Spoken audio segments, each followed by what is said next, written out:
Bella Durmiente es de los tres espectáculos con la música Tchaikovsky el más grandioso. En el estreno en San Petersburgo en 1890, primero es una gran fiesta de la presentación de la princesa Aurora recién nacida, después la gran fiesta de palacio de su cumpleaños, 16 cumpleaños, cuando vienen los príncipes, después hay un sueño muy clásico, precioso, y el final, la gran fiesta del palacio, la boda real de la princesa Aurora y el príncipe de Siré.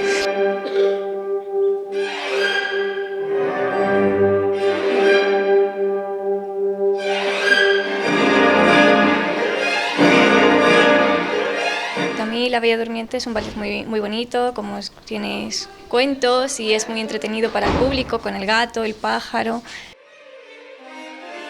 La Bella Durmiente es un ballet donde hay poca posibilidad de improvisar, porque es clásico puro. Tiene que estar absolutamente todo perfecto, todas las posiciones perfectas.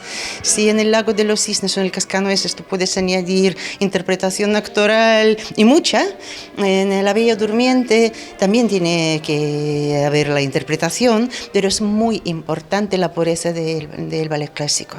Y tiene que ser los bailarines muy buenos para hacer ese espectáculo.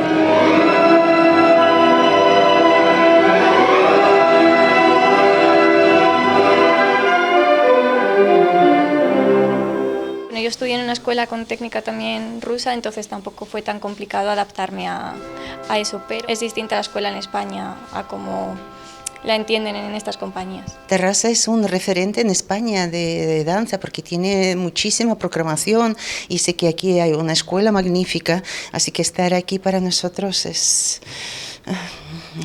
hay que hacerlo muy bien todo.